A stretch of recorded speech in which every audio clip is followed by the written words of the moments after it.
And welcome, Hoosier fans, to another victorious episode of the Assembly Call, as tonight your Indiana Hoosiers defeat Arkansas State 87-70 in a game that definitely featured the Jekyll and Hyde Hoosiers that we have come to know and love so far in the early season. You know, the theme of the last two games is that Indiana played one good half against Seton Hall and then a bad second half and a bad first half against South Florida and then a good second half. Well, tonight, Indiana basically played a good, 20 minutes again. It was just that they played good the final 10 minutes of the first half and the final 10 minutes of the second half, and those runs are what allowed the Hoosiers to push out to that 17-point advantage, and obviously Juwan Morgan had a huge role in that with an absolute career night for him, which we will talk about on tonight's episode of the Assembly Call. I am your host, Jerod Morris. I will be joined tonight by Andy Bottoms, and we will take you through all the important storylines and points from tonight's victory by Indiana. And let's start tonight's show as we start every show, and that is with our Hoosier Proud banner moment. So for tonight's banner moment, I want to take you back to kind of crunch time in the second half. Indiana had a nice lead at halftime, up by 14 at halftime, and Arkansas State, kind of chipped away at it. Indiana built a little bit of a lead back up, and then Arkansas State chipped away at it again. And the closest that Arkansas State got in the second half was 66-62. And this came on the heels of one of Devante Green's worst choices in terms of shot selection that we have seen. I mean, it was, 66-60. Indiana's got the ball. Devante's driving. He takes this awful shot. Arkansas State goes right back and scores at 66-62. And everybody's starting to feel a little bit tense, a little bit tight. And all second half, Indiana basically had no answer for Sims on Arkansas State, who came off the bench and was just seeming to score at will.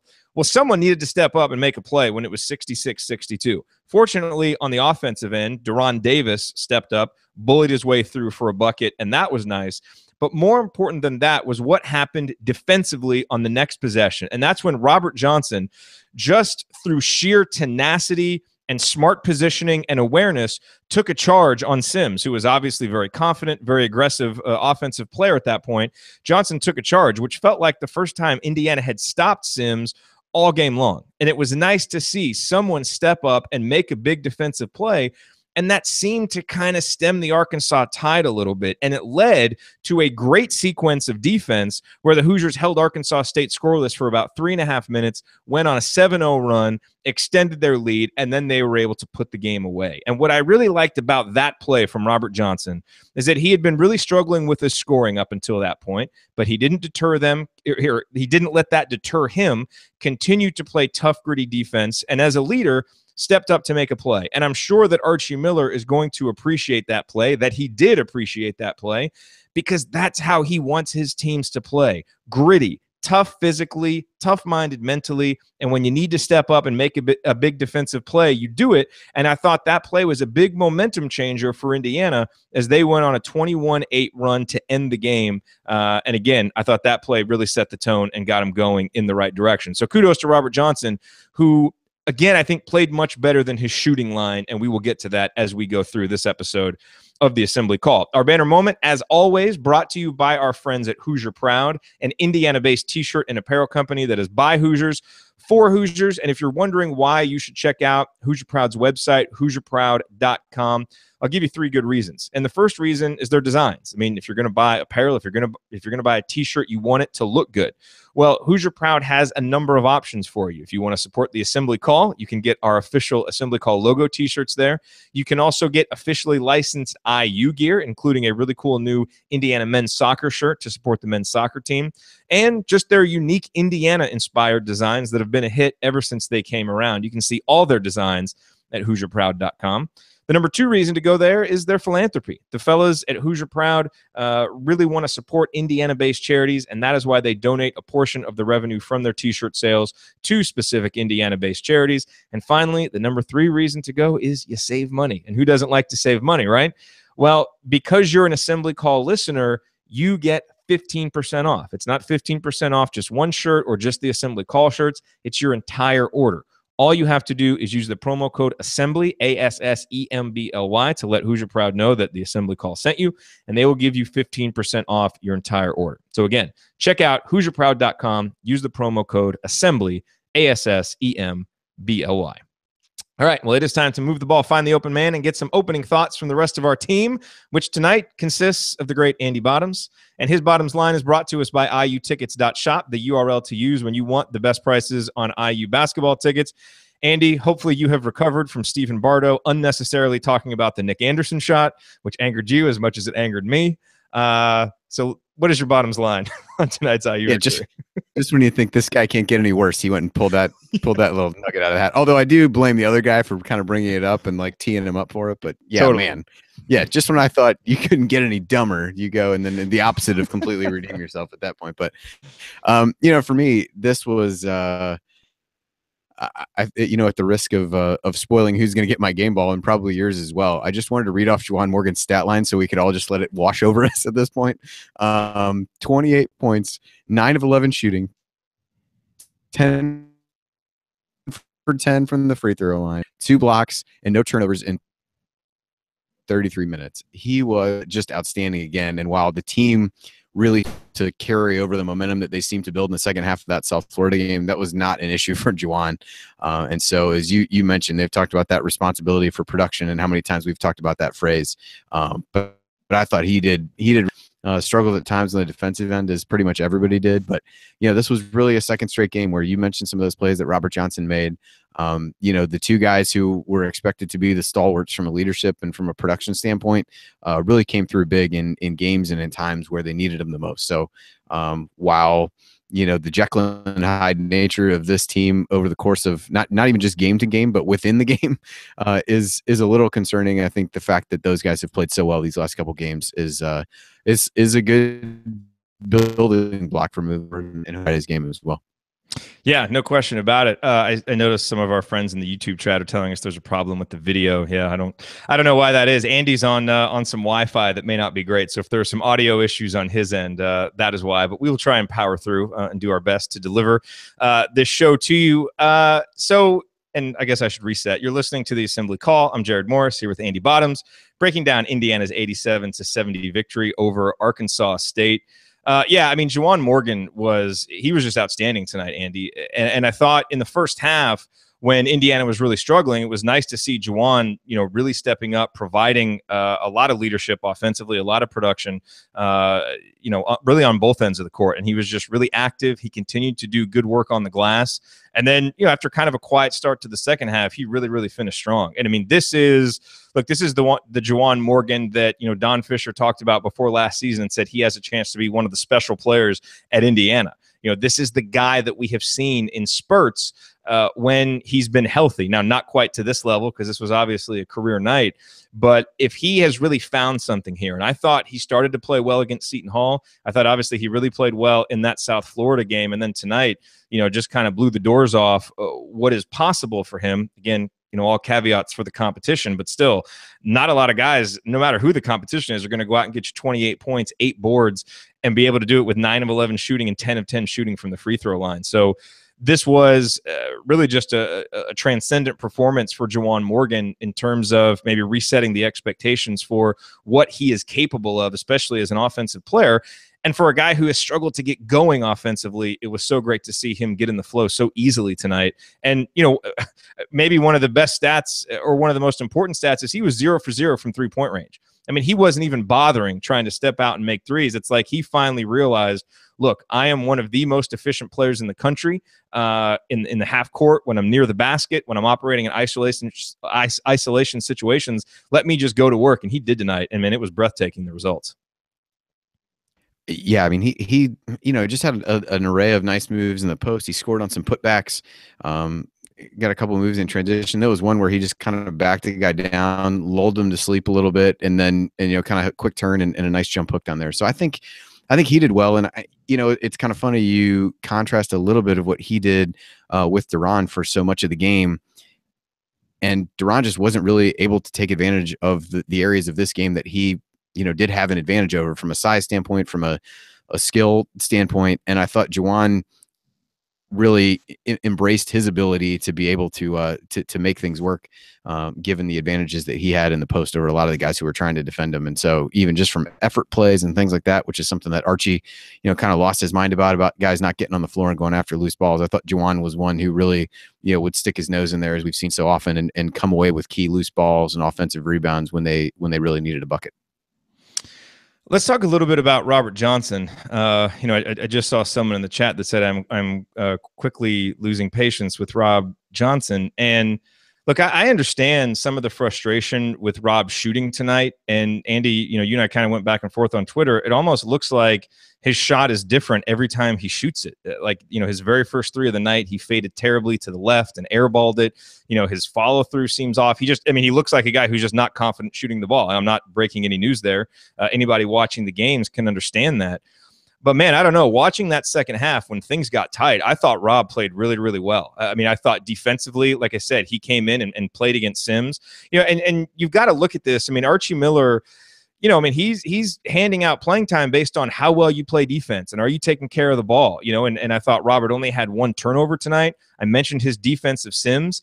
I know his shooting wasn't good, but the 1-3 that he did hit was an absolute dagger that put Indiana. It was a 9-point game. It put Indiana up 12, and that's the second straight game that he's basically hit the dagger 3 that basically told the other team, look, there's no life. It's over. Just, we've got this game. And he had a couple of nice drives to the basket there late. So I know it was an uneven performance from him, and you'd like to see him scoring more than 10 points. And certainly, you got to think that he's going to have to shoot better against better competition.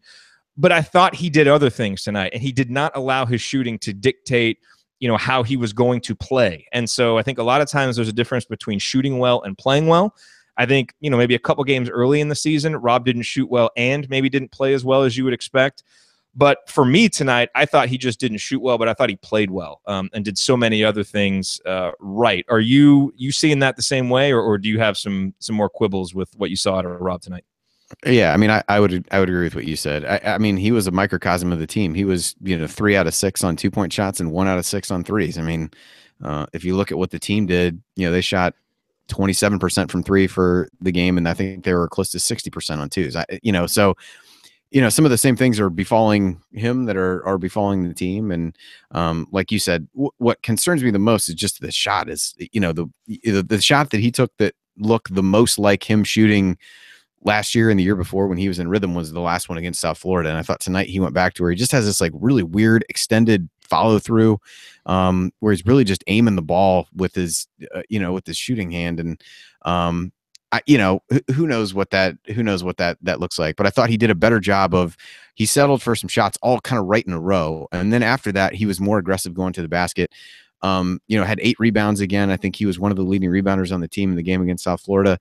And defensively, the play you mentioned was a big one. There was another one where they wanted to post up Sims, and he basically forced him out almost all the way to the 3-point line before he could let him catch the ball. So, and took a defensive assignment that no one else had been successful in. And really, I think if you look at, I think Sims got a basket where Juwan and Robert kind of ran into each other, trying to switch on something, but I don't think he scored the rest of the game other than that one basket. So for a guy that was, kind of scoring at will, I think I give him a lot of credit for his defense. And, the turnover thing has been a big bugaboo with him. And for tonight, he played well with that. So, yeah, the shooting remains a concern, but I think you see enough other things that he's doing to say, he needs to continue playing and try to play through it and work through it. And the reality is that for anybody saying that he shouldn't be playing, then tell me who you're going to give the minutes to in the backcourt, because there's not a whole lot of consistency coming out of those guys other than probably Al Durham. Maybe is the most consistent of the backcourt guys. Devante is really up and down. I thought Curtis had some good moments tonight, but some bad moments as well. Newkirk had that one flurry where he played really well, but otherwise, really continued to struggle defensively. So, you can't just say this guy shouldn't play. Then you figure out who's going to get the minutes and who's doing more all around things in the game than Robert at that point. So I guess I'll step down off my podium from the Robert Johnson fan club. But I the shooting is concerning. I'm not going to sugarcoat that. And there's times that he hasn't played well.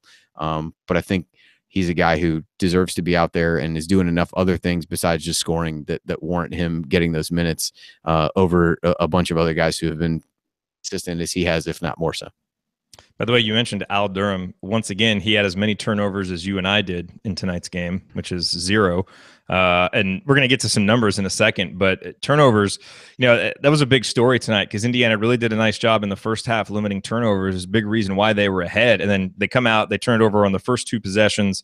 I think they had 4 turnovers or 5 turnovers in the first few minutes, because I remember looking up and it said 8 or 9 in the stat sheet early in the second half. And I just looked again and they were stuck on 9. So they didn't have another one. So once again, no surprise that Indiana played better and scored more efficiently when they didn't turn it over. And they finished the game with a turnover percentage of just 12.8%, which is really good. So that number and more we will talk about. That is coming up here on the Assembly Call. I will point out tonight's meaningful moments that you might have missed, and then we'll go inside the numbers after that. That is next here on the Assembly Call. Stick with us. You are listening to the Assembly Call IU postgame show. I'm Jerod Morris here with Andy Bottoms, and we are breaking down Indiana's 87-70 victory over Arkansas State. And it's time for tonight's meaningful moment that you might have missed. And Andy, for the meaningful moment tonight, I've got 2 of them, and I want to talk about a couple of Indiana guards that have really been struggling. And while neither of these guys had great overall games, I thought we saw in spurts something that they can build on, that if they can continue to do what they did in these spurts, they can be more productive players. So number one, I want to take you back to the first half. And again, early in the first half, Arkansas State, had a lead early. It was 6-6 after the first TV timeout. It was 16-12 Arkansas State after the second TV timeout. And at that point, that's when Indiana went on a little run. And so between the under 12 minute and the under 8 minute timeout, Indiana went on a 15-5 run. And the guy who keyed that run was Josh Newkirk. I mean, Juwan Morgan had really been kind of carrying the team up until that point. And then Josh Newkirk had a sequence of 4 possessions where he scored 6 points and assisted on the other one. He also had a steal in there. And I thought he played really poorly to start the game. I mean, his defense wasn't good. Offensively, he was almost overly passive to the point where he just wasn't productive to have on the court. But when he came back in, I thought he played with a real purpose. And that was nice to see because we hadn't seen a real solid sequence from him in a while, I feel like. Now, he finished the game with 6 points and 2 assists. So really, that stretch was basically the entirety of his offensive production. But again, I thought we saw in there the kinds of things that will make him productive and that made him good at the end of last year. He drove to the bucket. It really was able to get himself into the lane, stop just trying to pass it around the perimeter, stop just looking for 3-pointers, and made himself more active, and then got active on defense and led the break. And that's what Josh Newkirk needs to do. And if he can do that, then again, he can be a productive player. In the second half, I thought we saw from Curtis Jones some of the plays that we have been begging for. Andy, you'll probably recall the drive where he drove in, hit that beautiful little finger roll, and he actually had a play like that in the first half too, right when he got in. I think maybe he missed a 3 to start, but then he had a really nice drive, took it to the bucket. Yeah, he bricked a 3-pointer, and then on his very next possession, drove in and scored, which tied the game at 8 at that point. Now, I thought Curtis had a couple of defensive possessions where his attention kind of lapsed. But those drives, and he had a really nice rebound in the second half too, a really nice, tough rebound. But, if he can be more of that slasher type and stop requiring all of his offense to come from downtown, because frankly, he was 0 for 5 from downtown. Look, we saw it in the Kansas game. We heard about it, when he was a recruit, and we've seen it in very small flashes that he can be a great shooter. But boy, we just aren't seeing it consistently enough. And it's certainly not to the point where I trust it. And, there are certain guys when they shoot it, you kind of feel, confident or not. Curtis Jones is a guy that I do not feel confident in when he shoots the ball. But seeing him slash and drive tonight, I thought was a huge sign. So, Indiana is looking for more consistency from its guards.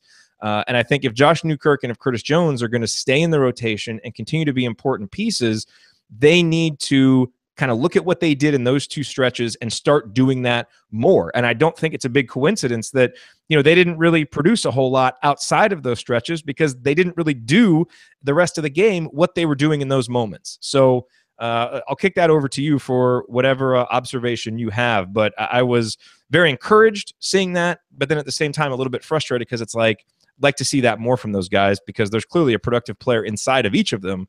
We just got to see it more consistently.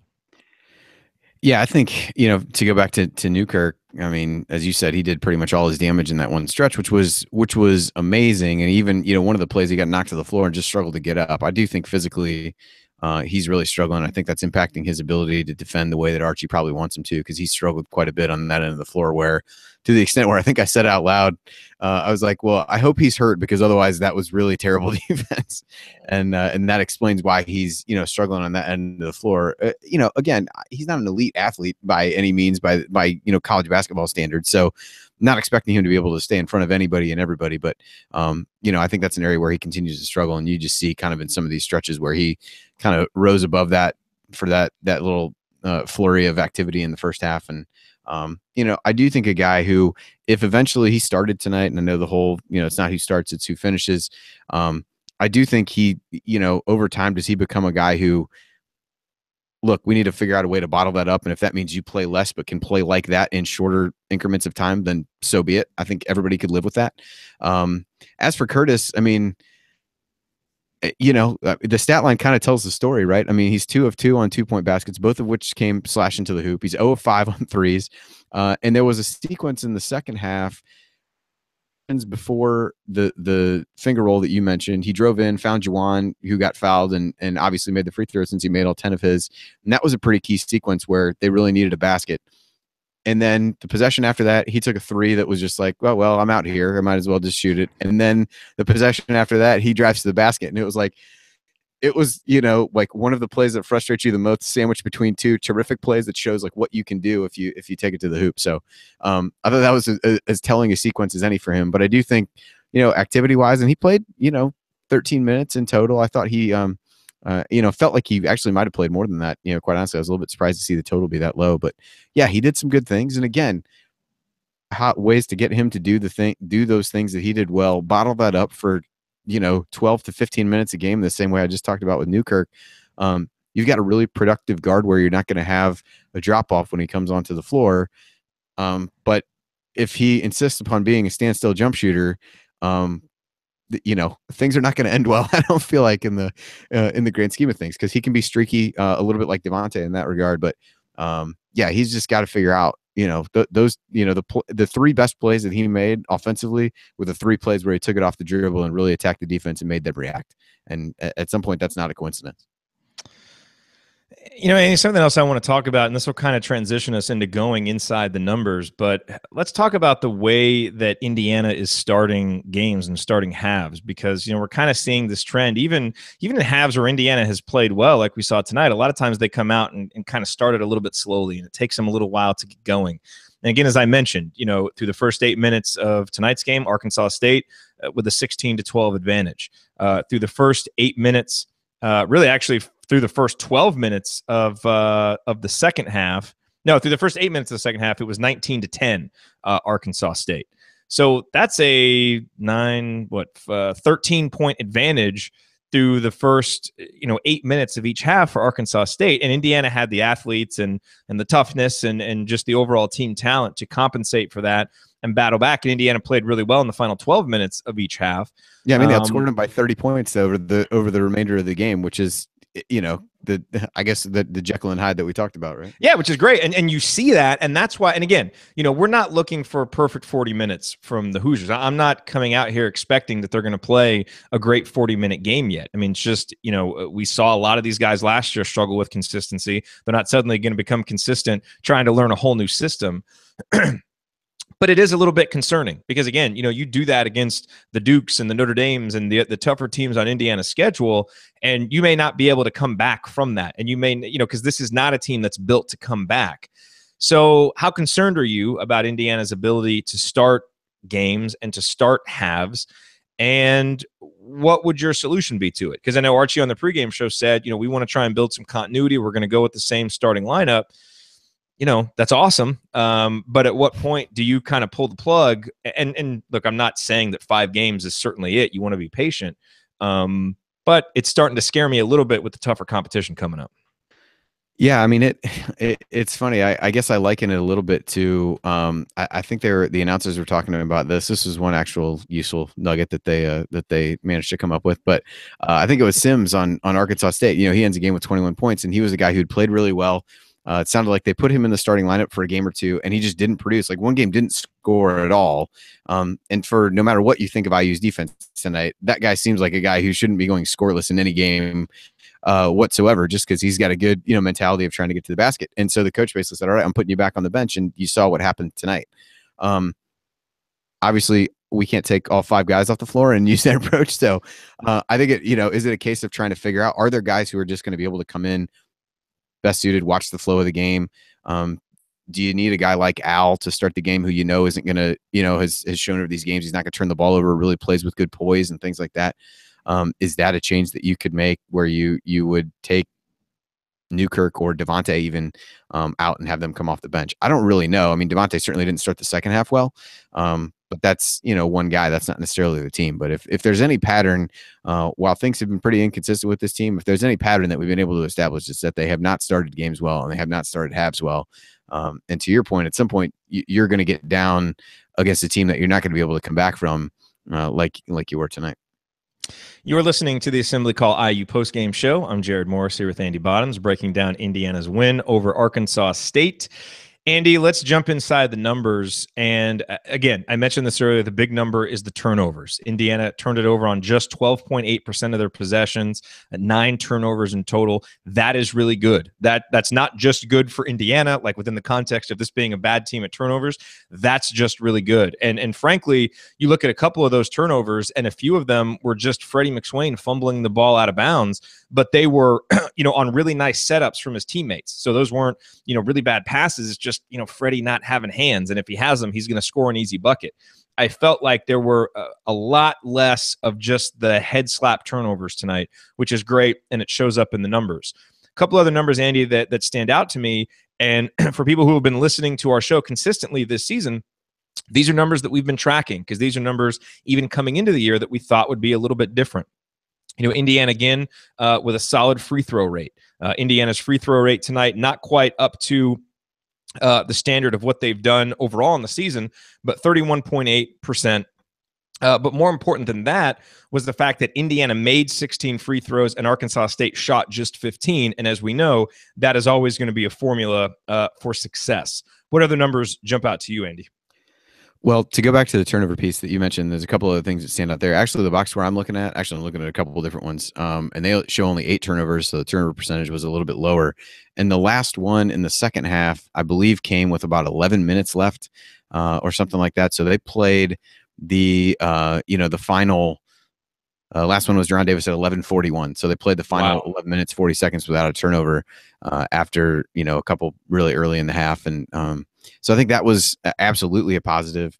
And really, the other thing with the turnovers, no Arkansas State points off of those turnovers. So we saw in a couple games early in the season that it wasn't just that they were turning the ball over, which is frustrating enough. It was that those were leading to runouts and easy buckets for the opponent. So that didn't happen tonight. So I thought that was definitely a positive. 9 blocks again. We touched on this.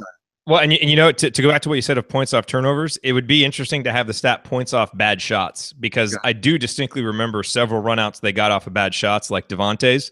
So I'm sure Archie will make note of that. So it's not like Indiana didn't have any points going the other way. So again, they got to cut some of that out too. But yeah, but a good, good in that regard. As our own Ryan Phillips, has so astutely pointed out before, a bad shot is like a turnover. So has he said that before? He has. I believe as I think I tweeted once, history will indicate that he is the first person to have ever said that. So I think he made that up. I'm pretty sure. I believe so. Yeah. I believe so. So that was a big one from a turnover perspective. Again, IU shot the ball really well from 2-point range. They continue to to really excel in that part of the game. 3-point shooting is another matter, but they continue to do well when they really do get the ball inside and get it to the rim. That's another positive. Rebounding wise, was really strong. They rebounded 36% of their misses and 75% of Arkansas State's misses. So both of those are really good numbers. Both those are actually down from what it was in the first half, which was really dominant. Indiana gave up 9 offensive rebounds in the second half, and that's part of how Arkansas State kind of hung around a little bit.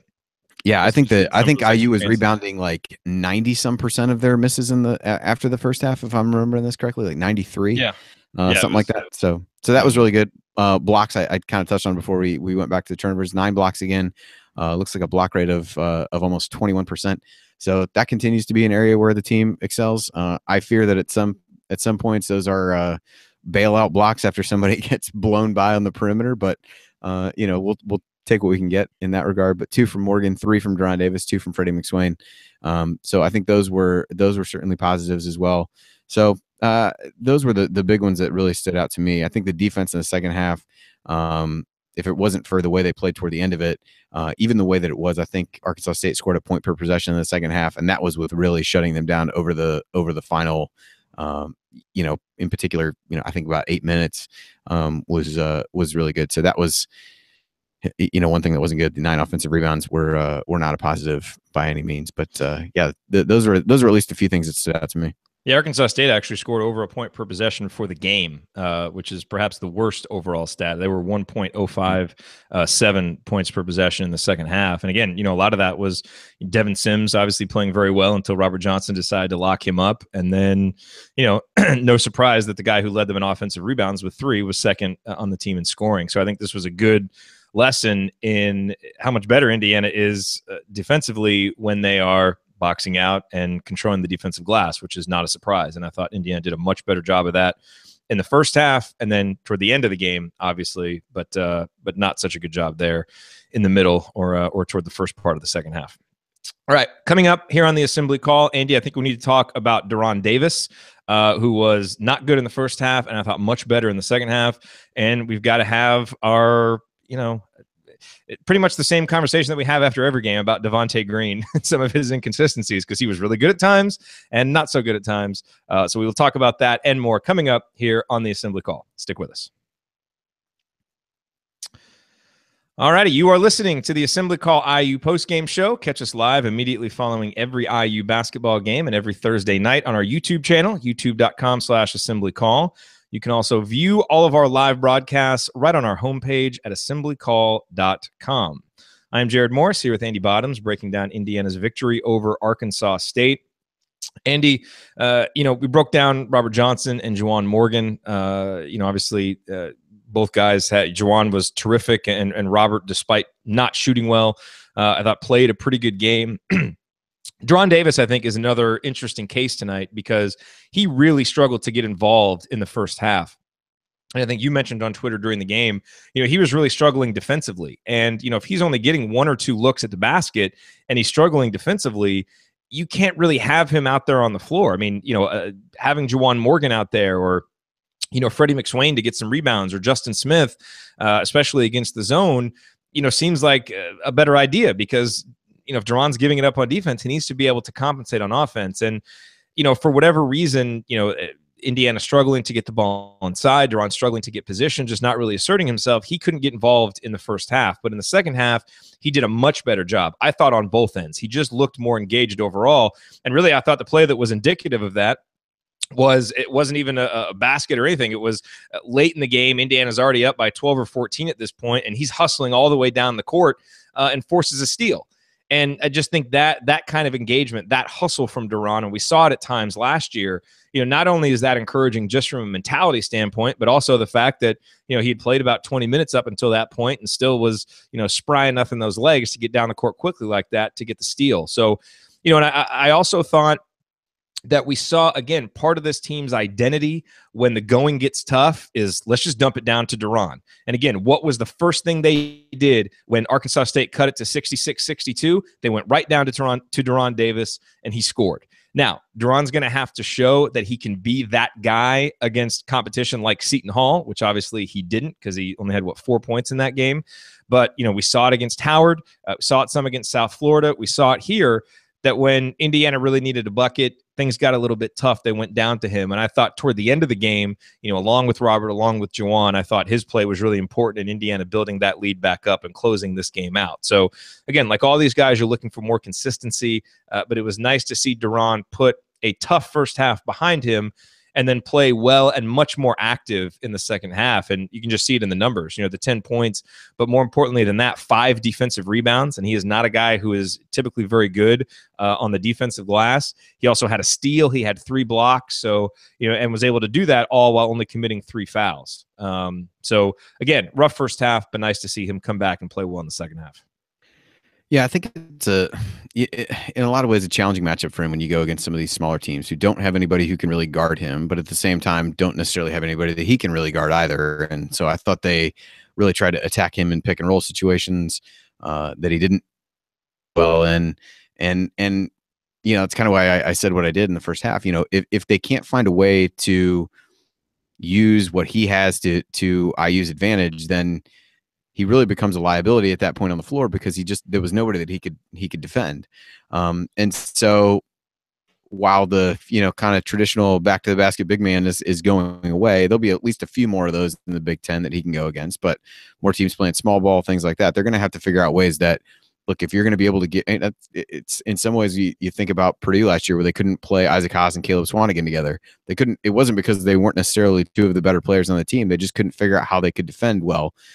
So IU's going to have to figure out how they can take advantage of what he has in order to make up for what he's going to end up giving up on defense and playing some of these smaller teams. But I did think, to your point, after 2 points, 2 rebounds in the first half, seemed a lot more engaged in the second half. Even picked up that one kind of silly foul early and bounced back well from that. So, to your point, 8 points, 4 rebounds, 2 blocks, and that steal that you mentioned, plus an assist in the second half, I think were, really good things for him. Played 14 minutes. So, struggled to get him the ball because Arkansas State played a lot of zone. Eastern Michigan, they're coached by a Boeheim disciple, so they're going to see plenty more zone in that. So they're going to have to figure out if they're going to be able to utilize what he has. They got to figure out ways to get him the ball even against the zone. So that'll be something to watch for on Friday early on. Man, I'm kind of kicking myself because I kind of feel like I missed a big opportunity with the meaningful moment that you might have missed. Well, I think that the Newkirk and Curtis Jones points were definitely worthwhile. There were some moments from Archie Miller tonight that were great and definitely meaningful. We might be burying the lead a little bit here talking about them now, but 2 in particular, one in the first half, there were a couple instances where Archie you could see the visible frustration when Hoosiers weren't diving on the floor for loose balls. There was one in particular where Josh Newkirk didn't dive for a loose ball, and you could see Archie Miller in the camera shot up in the corner, and he just kind of like throws his arms up, turns around, says something to the coaches. There was another one, and I don't remember whose play precipitated it, but maybe it was Devante Green, but he just got ticked. Yeah, it was Devante Green. And they even showed a replay of it on the broadcast with him yelling at the guys coming over from a timeout. So you had that. And then you had another instance in the second half where Freddie McSwain, who, Freddie had an interesting night, probably the most Freddie McSwain night ever, where he has 6 points, 10 boards, 6 of them offensive, but should have scored 12, 14 points. He just missed so many opportunities because he couldn't convert or couldn't catch the ball. Well, I thought his defense also was extremely inconsistent. And at times he let those missed opportunities on offense carry with him down to the defensive end. You didn't see the same kind of engagement that you sometimes see from him. And so one particular instance of this, Freddie has a defensive lapse on one end, and then on the other end actually goes down and converts a bucket. I don't remember who threw the pass, but it was a really nice pass. He was able to convert, and Archie immediately calls a timeout and goes right over to Freddie and starts talking with him about the defensive play on the other end. And I love seeing that. I mean, I think that's a great use of a timeout, especially in a game like this, where you're stopping it and you're making a point right then when clearly the play is going to be fresh in his mind. And I think even in that case, it's after he made a bucket, so feeling good about himself a little bit. Maybe he'll be a little bit more receptive to the coaching instead of, sulking and putting his head down if he's a little bit frustrated. So, we continue to look for these little signs from Archie. We saw the technical foul last game. And I think everybody is excited about the visible frustration when guys don't dive on the floor and when guys aren't playing the kind of defense that Archie wants. But I also like seeing him finding moments in the game to teach. And I know talking with Alex Bozich on Podcast on the Brink this week, what's kind of been his big takeaway from being up close and watching Archie from his vantage point, close to the bench. And he talked about how there's so much teaching going on. Archie is always teaching and really trying to explain and coach it, and obviously, which he has to do, putting in this new system. But I just really like seeing that and just the intensity that Archie brings, to what he's doing out there. I thought those were a couple of meaningful moments as we, kind of get to know and learn a little bit about our new coach. Yeah, the moments of unbridled intensity and frustration are fantastic. Where you just see him, the one I know exactly which one you're talking about, where he's just like flailing his arms up in the corner of the screen as they're going back down the court, and then the timeout where it's like there's Like the only reason that timeout was really taken was he just needed to lay into somebody about about what they had done. So yeah, it was you're getting a pretty good glimpse into him. I mean, the reality is like what he's trying to, teach to them is, playing with that intensity throughout the course of the game and that kind of determination. And he's certainly embodying that on the sidelines. I'm afraid he might combust at some point, but I think we figured out the limit for numbers of times that he'll watch guys not get on the floor for loose balls was 3, because I think that was about the time that he was going to blow a gasket after the one, because I think there was a Curtis Jones one, there was there was a Devante, and I forget who the third was. Maybe it was Newkirk, I think is what you said. But yeah, there was 3 is the limit before he loses his mind on that. So now we know the answer to that question. You're listening to the Assembly Call IU postgame show. I'm Jerod Morris here with Andy Bottoms, talking about Indiana's victory over Arkansas State. Andy, let's talk about Devante Green, who again, probably had the most notable, really poor decision of the game when it was 66-60, and Indiana's going the other way. Looks like they might be able to, to build a little bit of momentum, because actually I forgot about this. Arkansas State had cut it to 63-60. And so it looks like Indiana's maybe going to be able to build a little momentum, and he just takes this awful shot and it goes the other way. And again, you talk about Barton thought it was a bad shot. So that's how you knew. Yeah. That's how you knew it really was bad. Yeah, and look, I thought there were more instances of Devante not being able to contain his man on the perimeter, kind of getting lost a little bit on defense.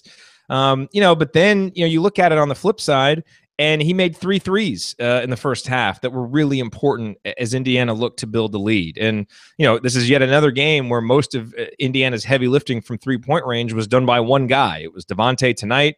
It was Robert Johnson against South Florida. It was Devante against Seton Hall. He did have 3 assists, which was tied for the team lead. He had a couple of steals, so he created opportunities there, did have the turnovers, and he played 27 minutes. And then you look up, and in terms of plus minus, which is a flawed stat for a single game, I know, but he led the team. So obviously his mistakes weren't just, absolutely capsizing the team while he was out there. And this may just be a thing where we have to get used to this, because clearly, he's playing 27 minutes. He's starting. While Archie at times seems frustrated with him in game, it's not like he's frustrated enough that he's sitting him down. It seems like Archie recognizes that we're going to have to live with some of these mistakes from Devante, but you also get some of the great plays. He had a post feed to Darren tonight. It was, I don't know, maybe about a 30-foot post feed, just this beautiful little pass that he put some spin on, and Darren wasn't quite able to connect on it. But he sees things on the floor that other guys can't see. He can get passes into places other guys can't get. He can get shots off that other guys really can't, or maybe aren't willing to take. And that's an element that this team needs, even though, again, his mistakes sometimes seem to sabotage possession. So, we're quickly going to become a broken record about Devante Green if this continues, and we'll have to find new angles to take on it. But I guess that's the main point tonight, is it was kind of more of the same from Devante, and maybe this is just what we need to expect. Yeah, what was interesting was to start right before the second half, the Big Ten Network showed kind of a montage of the threes that he hit, and the common thread in every one of them was he was completely under control. One of them, he had a nice shot fake, guy flies by him, takes a step to his right, sets his feet, and makes it. The last one was one where he was kind of unguarded, but he didn't rush it. He just stepped into it confidently and made the shot. And then that was immediately followed by 2 turnovers in the first 40 seconds of the half, where he was just out of control. And then eventually that shot that you mentioned. And so, you look at him, first half, 11 points, 2 assists, no turnovers, 2 steals in 17 minutes. And the second half, he scores 1 point in 10 minutes with 2 turnovers. Those 2 turnovers I just referenced, did have an assist and a rebound. Made 1 or 2 free throws and missed both of his shots. And it was, a real tale of 2 halves for him. And it's, I don't know if there's a way to, sometimes those guys, when you try to rein them in, you take away from them some of the things that make them great. And to your point, that take away some of the things that this team doesn't really have from anybody else. So I can see where Archie's kind of walking the tightrope with him, where he probably wants to strangle him at times. And there's other times that it's like, in the first half when things were really sluggish, it was a little bit like that. One of the other games where he was like the Seton Hall game where, they're really sluggish and he makes shots and keeps them in the game. And the shots that he made in the first half of this game kind of springboarded them to the big lead. So it's like the role Ryan fills on this show. Really, I can see why he has such an affection for Devante Green. Yes, absolutely. So it's a hard one to try to rein him in enough without taking away the things that make him effective. But I think until they figure out what the right way for him to balance that is, we're just going to see games like this. And to your point, we may need to figure out a new angle for it. Other than the fact that, he's just been inconsistent from game to game, but and half to half in this case. But, he does things on this team, like you said, that other guys can't do. And I think he and Al playing together are kind of a good, like I said, they kind of balance each other out a little bit. Yeah. Because Al is just like Mr. Steady Eddie, And so when you've got, you can't have too many guys that are, loose cannons out there, but, maybe if you have one and pair him with some other guys, I don't know. But yeah, he was definitely up and down, but the things that made him successful in the first half weren't things he was able to replicate in the second half for whatever reason, just got going too fast and was out of control. And I feel like there's a couple times a game, that shot that you mentioned in the second half, where he just gets the ball and the shot's going up one way or another, and he's just got to figure out a way to do it. And there are certain things that we're starting to become accustomed to. It used to be like the OG, like steal and dunk, Al, floater with his offhand, and the Devante, just hero ball possession where he's just determined to get a shot up. There's different things each season that we have to come to grips with. But yeah.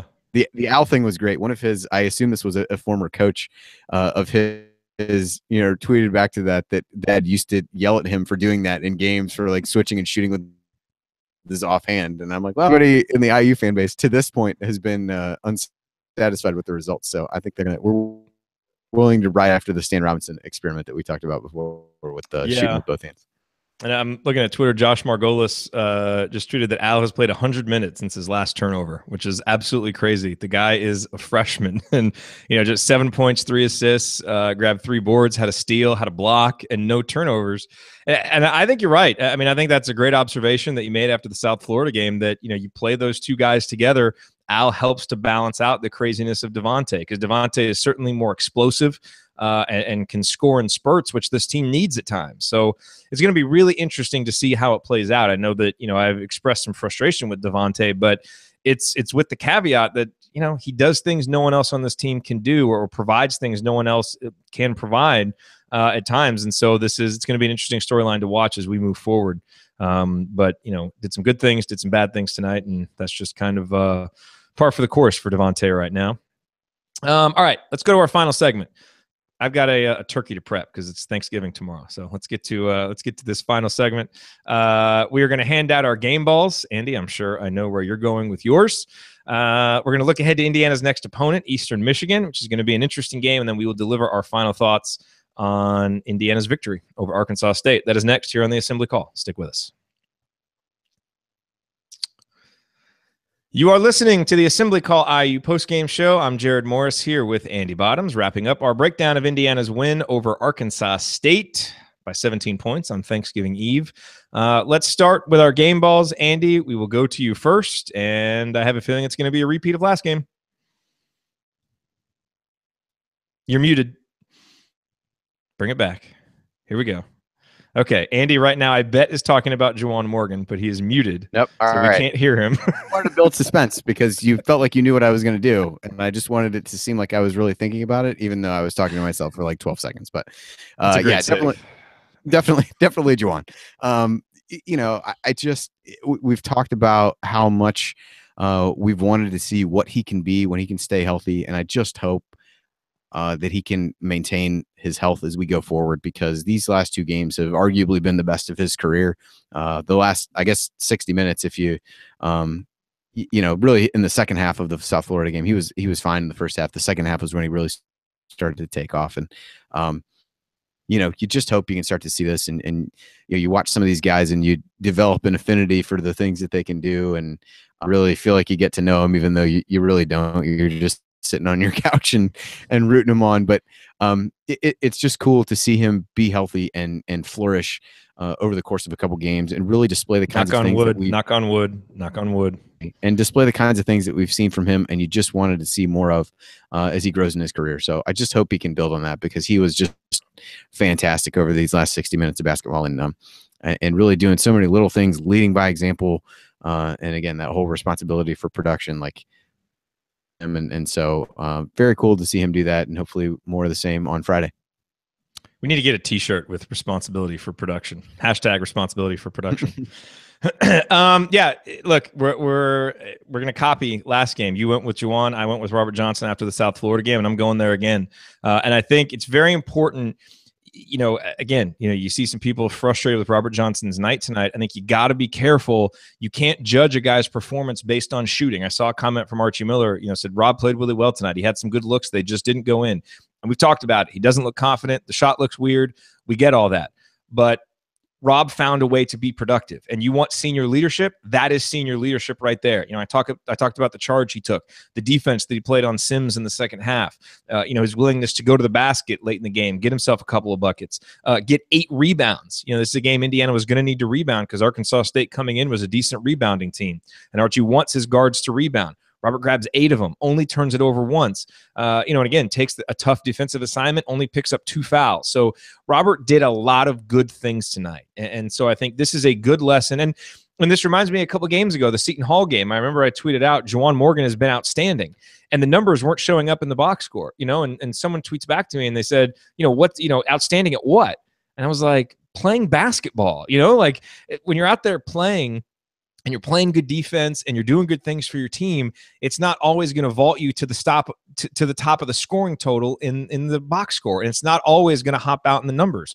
And Juwan Morgan is a guy who you often can't see the full value of his contributions from the box score because, he's a guy who makes the pass that leads to the pass that leads to the bucket, or he plays good help side defense, and does some of those little things. Tonight, it clearly did for Juwan, and tonight I think was a game that for Robert, the box score doesn't tell the full story for how he impacted the game. And so he gets my game ball because, I think when the going got tough in the second half and the game could have gone one or two ways, and it either could have been a dogfight to the finish or Indiana, could have kind of put their foot on the throat of Arkansas State, extend it out, and then win going away, Robert Johnson helped it go that way. And that's what you want your leadership to do. And frankly, I hope we come on here a lot, Andy, and the game balls are just oscillating between Juwan Morgan and Robert Johnson. Because if that's the case, I think this is going to be a pretty good season, because that's going to mean that they're getting steady production from those two guys, those two leaders who have played more meaningful minutes than anybody else. And obviously when Colin Hartman comes back,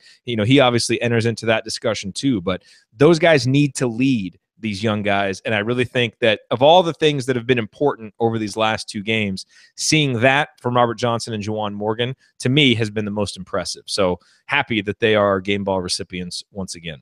All right, Andy, let's go over to you. Let's talk about Eastern Michigan. And this is a game that I think a lot of people have kind of had circled since the start of the year, that outside of obviously the Seton Hall, Duke, Louisville, and Notre Dame matchups, this game always kind of lingered as maybe the 5th toughest game in the non-conference schedule. Now, obviously, getting your doors blown off by Indiana State at the beginning of the year, that game was obviously pretty tough and tougher than we thought. But this Eastern Michigan team is no slouch. As you mentioned, they play a little bit of a different style, and they're going to come in obviously hungry like everybody else is to get a win at Simon Scott Assembly Hall. What kind of challenge are they going to present the day after Thanksgiving? Yeah, as I mentioned, they're coached by Rob Murphy, who's a Boeheim descendant, I believe. And so they run a lot of 2-3 zone. They are, so far, again, we can talk about what 3-point defense means. They are 3rd nationally. As I look at the KenPom stats right now, they're allowing opponents to shoot only 19.6% from 3-point range. Now, bear in mind, they've played 2 non-D1 teams, plus the Arkansas State and Howard teams that IU has played, all of which came at home. So, that suggests that 3-point shooting can get worse than what we've seen from Indiana so far, which is kind of frightening. Is difficult to imagine, but yes, I suppose that it could. When you look at what they do well as a team, they rank 9th in the country in free throw rate. That is part of that. A good chunk of that comes from James Thompson. He's a big guy. Their big guy. He actually has shot more free throws than field goals at this point. So his free throw rate is 109, which seems good. He's averaging 16 points and 13 rebounds a game. So it will be a good test, presumably for Duran and the rest of the guys to, kind of limit him inside. They've got 4 guys scoring in double figures and another guy that's averaging 8.3 points per game. So those are, some balance there as you look through those guys. 3 of them scoring over 15 a game. So not necessarily one guy to key on. Paul Jackson, point guard that they have, is averaging 5.5 assists a game. So he'll be one that you really want to try to figure out how to slow him down, keep him from getting others involved. Ranks 25th in assist rate in the country, and they've got some good rebounders. They've got Thompson, as I mentioned, ranks really highly in both offensive and defensive rebounding. Ty Gross, I don't know, he may or may not be a relation to John Gross, the former Illinois coach, but he's there. Had some pretty good rebounding numbers as well, and one of the guys who's I think he's the 8.3 point per game guy. And they've got a number of different guys. You can't necessarily focus in on one guy. A lot of juniors and seniors as you look down the roster. So experienced guys who have, while they haven't played in Assembly Hall, have played in other tough venues in the past as part of their non-conference schedule, and certainly will be interesting, to see how they do. But they are currently ranked 145th in KenPom as I'm looking at it right now, so that might fluctuate a little bit between now and the time that the game is there. But certainly will present a tough challenge for IU on a relatively short turnaround. Kind of the weird, holiday in the middle of two games as well. So it'll be an interesting game for IU, and hopefully they can come out and play well. But it will be a challenge for sure. I think probably in a little bit different way than these last couple games have been. And they beat Arkansas State by 17, which is exactly the same amount that Indiana beat Arkansas State by. So, and they beat Howard by 10, which I think IU beat them by 9. So pretty even. Again, all their games have come at home, but if you want to use the common opponent piece of it, then it appears to be a pretty even match. Yeah, I mean, is this a game? Would you be shocked at all if this game goes down to the wire? No, I don't think so. I mean, if the game goes how Eastern Michigan wants it to, and they force IU to shoot threes, and IU shoots threes the way that they have so far over the course of the season, then I could easily see that. So IU's got to, maybe Justin Smith, the zone buster in the non-traditional sense. Usually that term is reserved for guys who, can shoot teams out of a zone. He may be the zone buster in the sense of being the guy in the middle who's making smart passes and smart decisions there. So I think it'll be an interesting game for him to see how much he plays and if he can, play well in that role that he's done well when IU's seen zone so far this season. All right, we're going to go to last call here in just a second. Remember that because you are an Assembly Call listener, you get 15% off your entire order at HoosierProud.com. So if you want officially licensed IU gear, one of our Assembly Call logo t-shirts, or one of Hoosier Proud's unique Indiana-inspired designs, visit HoosierProud.com and use the promo code ASSEMBLY, ASSEMBLY, at checkout. That's HoosierProud.com, promo code ASSEMBLY for 15% off your entire order. And by the way, Andy, I got some really interesting news from Connor, who runs Hoosier Proud, today about a potential interview that we're going to be able to do in the near future. It's not scheduled yet. It's not final, so I don't want to say anything. But just know this will be something that you'll be very excited about, as will everybody who's listening. So just going to put that teaser out there. Now, hopefully I didn't jinx anything. That should be coming here down the line. And also, just a quick apology to everybody who's watching on YouTube. I have no idea why the video didn't come through.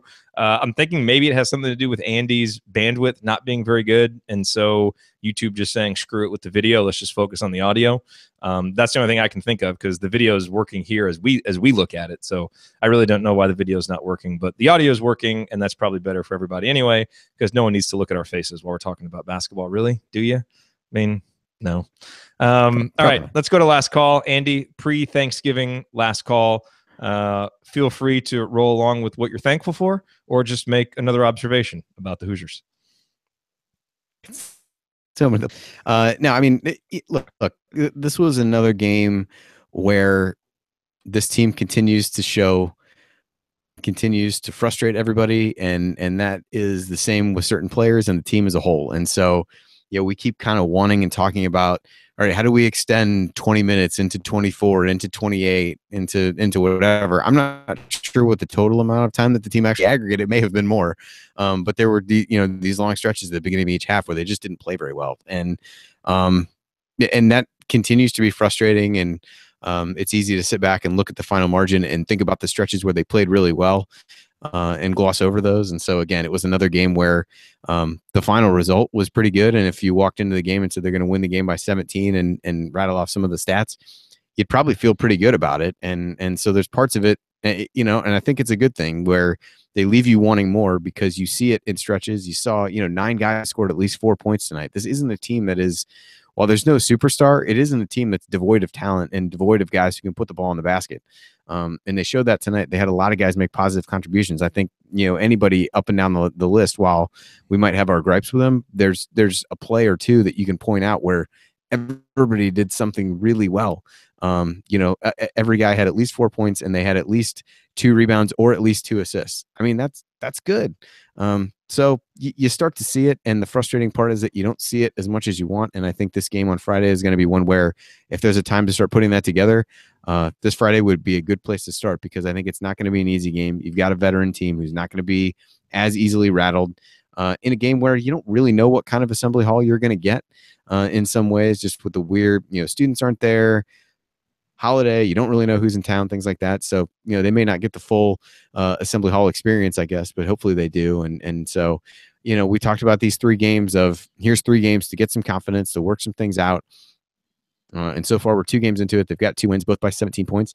And you would like to think that they can, build on that, get a 3rd win rolling into that Duke game, which is going to be, they are absolutely going to get the full assembly hall experience in that one. But I liked what you said about, Juwan and Robert. If we come on here a lot and are able to really praise those guys as we have these last couple games, wins, and it's going to lead to a good season. So hopefully those guys can keep up what they're doing well and go from there. As for the Thanksgiving part, certainly wish everybody a happy Thanksgiving, and as corny as it probably sounds, is thankful to all the listeners and folks who engage with us throughout the season. And it's going to be an interesting one, and maybe not quite the same level of a roller coaster as we've into the ground over the last couple of years, but there's still a little bit of roller coaster left in what we've seen so far, and appreciate everybody being along for the ride, and the kind words and feedback that we get on a weekly basis. And we enjoy doing it for you guys, and hope everybody enjoys a good Thanksgiving with friends and family, and be back on Friday with another show. Yeah, speaking of along for the ride, where's Ryan been? What the heck? I'm just kidding. He feels bad that he hasn't been here. He thought he was going to be able to be on the shows while he's been in Maui. He's been covering the Maui Invitational for thebiglead.com. His Wi-Fi situation has been crazy, but he did want me to let you guys know that he will be back, and he has lots of takes, lots of thoughts when he does get back. I just want to say a good video of him out there, like just a guy crashing into press row. There's a good video of him kind of laying, making no effort to, is there really? to stop the. But it was kind of like if you're just gonna let him drive by you moment. That somebody joked about, like, his complete lack of effort in saving the guy next to him. So I think he retweeted it to his timeline. So if anybody hasn't seen that yet, not a strong defensive effort. If it were a defensive critique, he step over and cut off the dribbler, I believe is probably the best analogy I could put it from a basketball perspective. Yeah, well, I haven't seen that yet, but I'm thankful for that. I also want to say that I'm thankful for Cliff Marshall, because normally I would be very worried about, this whole playing the day after Thanksgiving, and we're the home team, which means you're probably going to get to have a nice Thanksgiving meal, which the players absolutely should. They're away from their families. That's definitely something to remember here is, I'm going to get off this and go make a turkey with, and have the family over tomorrow. These guys are staying on campus, and they're probably going to get a workout in tomorrow, and then, have to do Thanksgiving away from their families. So, obviously many, many perks to being a college basketball player, but that's certainly one sacrifice that these guys make is, sometimes they don't get to do a lot of the things over the holidays that they might want to do. But, look, Thanksgiving is not exactly the kind of meal that you would want to eat, the day before you're going to have to go do something physically, where you're going to have to exert yourself physically. So I'm thankful that we will have Cliff Marshall there. I'm assuming that he's going to have like pre-portioned turkey and cranberry sauce and stuffing and potatoes for everybody based on their weight and their muscle makeup and what they need to be playing at peak condition on Friday, because we know that Cliff is very into diet and eating. So I feel good about that he'll be on the case. And really, look, I think we all just wanted to see from these games between Seton Hall and Duke some progress. And I think there can be no bigger progress than JaJuan Morgan and Robert Johnson gaining confidence, really getting into the flow and leading this team like they should. And we've seen that the last 2 games. And so to me, there's nothing more important than we could have seen. And I think we've seen some of the other important improvements Indiana has made, like getting to the free throw line more and blocking more shots. And, some of these other things that are kind of staples of Archie Miller teams, we're seeing that profile start to develop for Indiana. Now it's playing defense more consistently, so that point per possession number goes down on the defensive end. And it's learning what is a good shot and what is not a good shot. So maybe, we take a guy like Curtis Jones takes fewer threes and slashes to the basket more and gives himself an opportunity to get fouled, create for someone else, or get an easier look. And so we're seeing flashes of it, and that's what's encouraging. Hopefully the guys can start putting it together a little bit more consistently, especially at the beginning of games. But considering where this team was after the first game of the season, I feel pretty good about where we are now 4 games later, because that game showed us just how far this team had to go. And I feel like we're a little further along now than I thought we would be after that game. So, it's probably still a little bit further behind where I thought we'd be before the season started, but that first game kind of showed us that we needed to adjust our expectations a little bit. So I think the team is showing progress. That's the most important thing. And I think this next game is a huge barometer of where Indiana is heading into that matchup against Duke. Because I think if Indiana can come out, play well, get a solid victory against Eastern Michigan where you walk away and you say, hey, this team played really well for 30, 35 minutes. They're really starting to get it. Then bring on Duke and let's go. And let's let the magic of Simon Scott Assembly Hall work and let's give them a good run for it. But obviously the 40 minutes against Eastern Michigan are the most important ones. We will watch with great interest, and hopefully the team comes ready to play and ready to build some momentum heading into that really tough stretch. And we will be here to talk about all of it with you after that game on Friday. It is an afternoon start. I think it starts at 4 Eastern, 3 Central. Don't quote me on that, though. Make sure you check. 4:30 Eastern. 4:30 Eastern? Okay. Yeah, double check it. Either way, we will be here after the game to break it all down for you on the post-game show. Do remember that our live broadcasts immediately following every game are available. You can either go to our homepage, assemblycall.com, or our YouTube channel, youtube.com/assemblycall. Hopefully the video will be working for that game. And then catch up on demand anytime with the podcast. Just search for Assembly Call wherever you listen to podcasts. And definitely make sure that you go to assemblycall.com/join and get on our email newsletter, because we send out a free post-game analysis email the morning after every game, including tomorrow morning, Thanksgiving morning. You'll be getting one. And then also the 6-Banner Sunday news roundups. You get those as well. It's all free. You just have to get on the email list. All right. Thank you for listening. We will talk to you again on Friday after IU Eastern Michigan. Until then, keep your elbows in and your eyes on the rim, and go Hoosiers.